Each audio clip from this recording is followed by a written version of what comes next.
Shalom saudara-saudara. Selamat hari Sabat buat kita semua. Kita bersyukur kepada Tuhan. Kita sudah menjalani minggu demi minggu, sahabat demi sahabat, lebih dekat kepada Tuhan. Dan saat ini kita akan mau belajar sedikit dari firman Tuhan. Namun sebelum firman ini kita bentangkan, kita minta kuasa-Nya menyertai kita. Bapa di sorga, kami rindu mendengarkan suara Tuhan. Biarlah hati kami ditaburi dengan firman-Mu dan disiram oleh Roh Kudus-Mu, sehingga bertumbuh, berbuah melalui kehidupan kami. Urapi hamba-Mu, agar kami semua boleh mendapatkan kasih karunia-Mu dan berkat khusus melalui firman Tuhan pada hari Sabat ini. Di dalam nama Yesus kami sudah berdoa dan mengucap syukur. Amin. Saudara-saudara, melewati hari-hari, tentu ada banyak pengalaman yang kita sudah lalui. Biasanya orang kalau baru melewati tahun lama, sesuatu yang baru, semangat baru, sukacita baru didapatkan.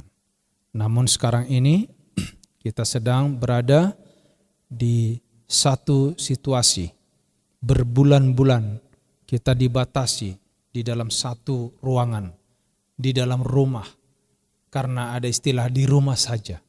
Oleh karena COVID, wabah yang sedang menumpuk, yang sedang mewabah, merebak di mana-mana.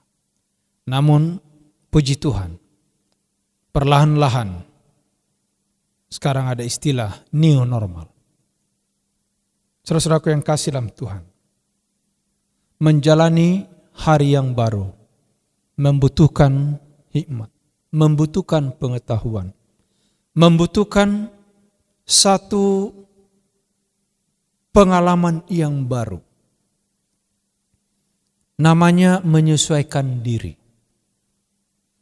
Namun saudara-saudaraku, di dalam penyesuaian diri ini kita sambil menatap jauh ke depan dengan ada harapan bahwa hari yang akan datang itu jauh lebih baik daripada hari-hari yang lalu.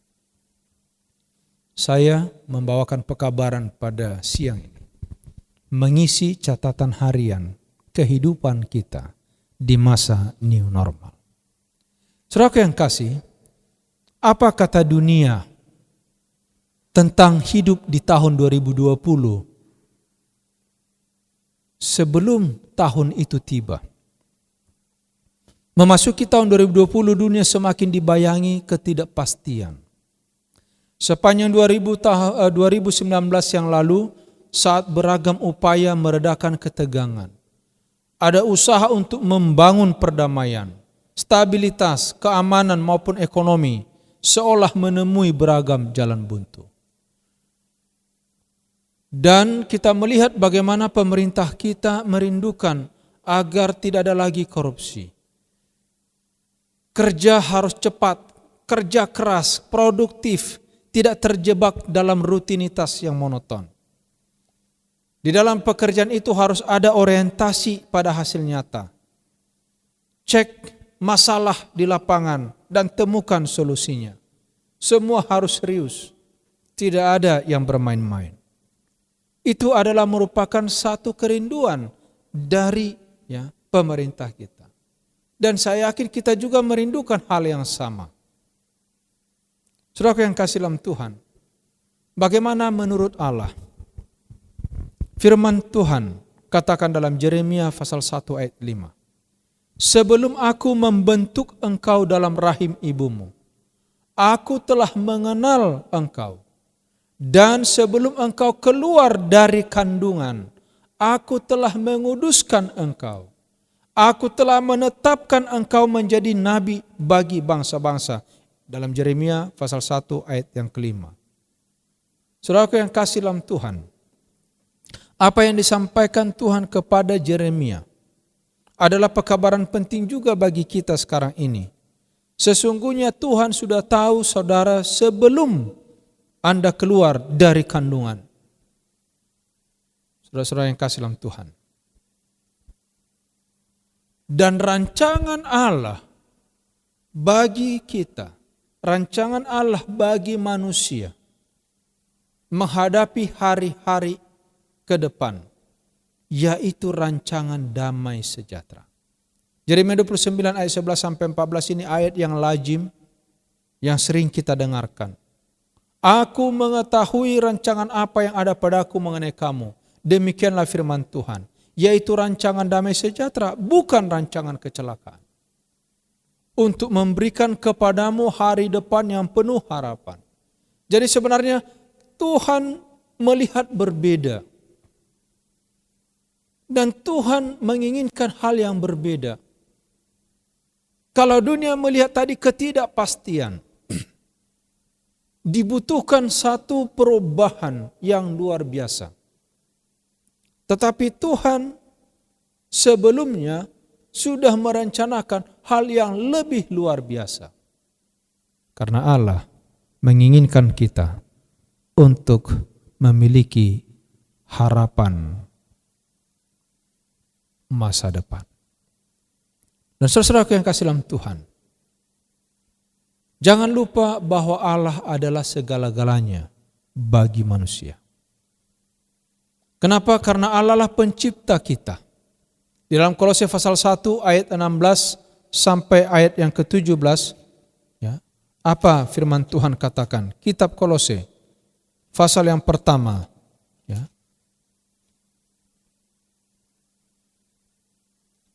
Demikian firman Tuhan. Ayat yang ke-16 dan ayat yang ke-17.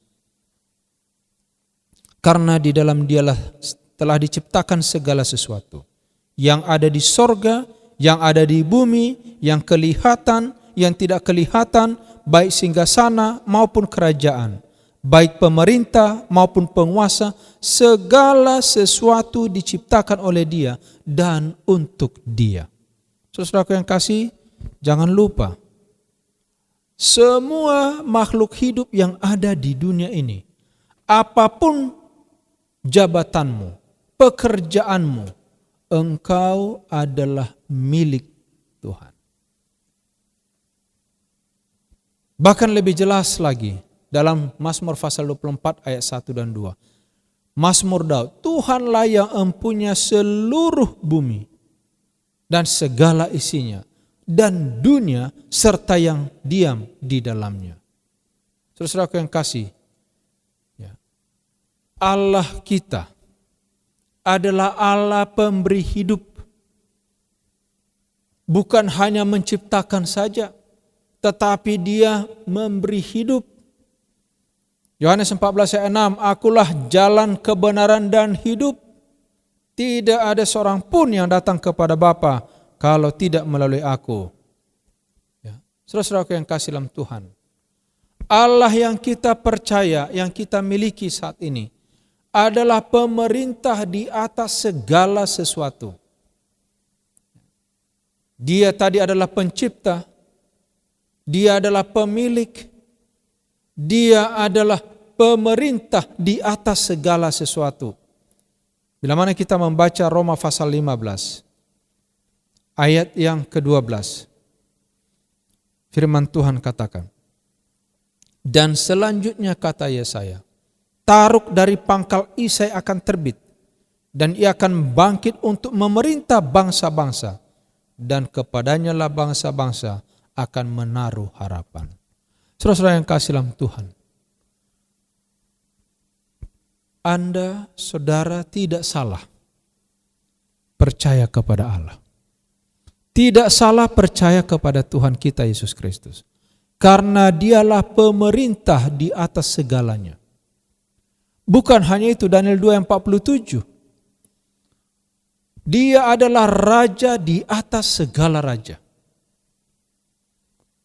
Sesungguhnya Allahmu itu Allah yang mengatasi segala Allah, yang berkuasa atas segala raja, yang menyingkapkan rahasia-rahasia, sebab engkau telah menyingkapkan rahasia itu. Inilah kesaksian daripada Nebukadnezar.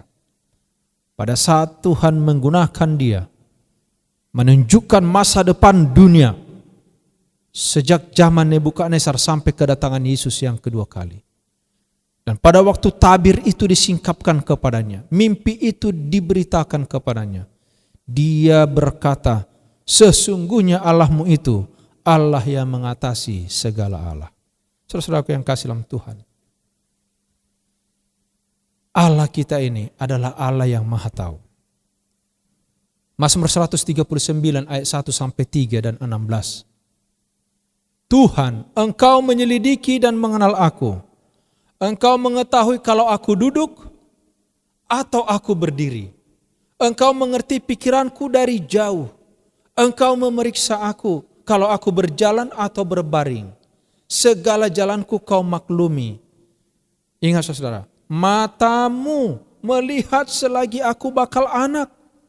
Dan dalam kitabmu semuanya tertulis hari-hari yang akan dibentuk sebelum ada satupun daripadanya. Saudaraku, Allah kita itu Allah yang jauh sebelumnya dan sesudahnya. Saudara-saudara, Dia tahu saudara duduk, Dia tahu saudara tidur, Dia tahu saudara berbaring, Dia tahu saudara berjalan di mana saja. Hati-hati. Sering kita lupa bahwa Allah Maha Tahu. Kita pikir kita sendirian, tidak ada orang lain yang lihat. Allah melihat engkau. Saudara-saudara, panggilan bagi kita pada saat ini. Tuhan mau agar kita memandang kepadanya. Tuhan mau supaya kita belajar kepadanya. Tuhan mau supaya kita menyerahkan diri kepada Tuhan, merendahkan hati kepadanya. Tuhan mau supaya kita bergantung kepadanya karena Dia segala-galanya. Tuhan mau kita hormat kepadanya. Saudara-saudara yang kasih dalam Tuhan. Dalam 2 Tawarikh 20 ayat 20, firman Tuhan katakan, dengarlah hai Yehuda dan penduduk Yerusalem, percayalah kepada Tuhan Allahmu dan kamu akan teguh. Percayalah kepada nabi-nabinya dan kamu akan berhasil. Saudara-saudara, tidak ada alasan bagi kita untuk tidak percaya kepada Tuhan. Kenapa saudara? Lihat dirimu, saya mau lihat diri saya. Saya ini tidak punya kemampuan menambah sehasta pun hidup saya tanpa Tuhan. Saya tidak bisa menambah apa-apa di dalam diri saya ini kecuali karena kasih Tuhan. Masalah nyawa, masa depan, makanan, minuman, pekerjaan. Jangan lupa saudara, jangan pernah engkau berkata, saya ingat ayat itu. Saudaraku, bila mana saya ingat ayat ini, mudah-mudahan kita juga mengingat kepada Tuhan. Karena Tuhan mau supaya kita jangan sampai hilang daripada ribaan Tuhan. Saudara-saudaraku, di dalam Ulangan pasal yang kelima, pasal yang ke-9 ayat yang kelima maksud saya. Ulangan pasal 9 ayat 5. Bukan karena jasa-jasamu atau kebenaran hatimu engkau masuk menduduki negeri, tetapi karena kefasikan bangsa-bangsa itulah Tuhan Allah menghalau mereka di hadapanmu, dan supaya Tuhan menepati janjinya yang diikrarkannya dengan sumpah kepada nenek moyangmu, yakni Abraham, Ishak dan Yakub. Saudara-saudaraku yang kasih dalam Tuhan, kadang-kadang kita merasa karena kemampuan kita, tidak. Bukan karena jasamu. Orang Israel, mereka keluar dari tanah Mesir, itu adalah karena pertolongan Tuhan. Walaupun sebenarnya sepanjang 40 tahun mereka bersungut-sungut, walaupun pemeliharaan Tuhan ada dan sudah banyak kejadian yang mereka alami. Banyak yang binasa oleh karena ketidakpercayaan. Saudara-saudaraku yang kasih dalam Tuhan, hari ini Panggilan yang sama juga kepada kita.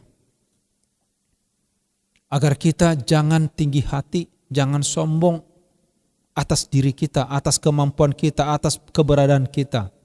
Inilah kata Tuhan dalam Ulangan pasal 8 ayat 11.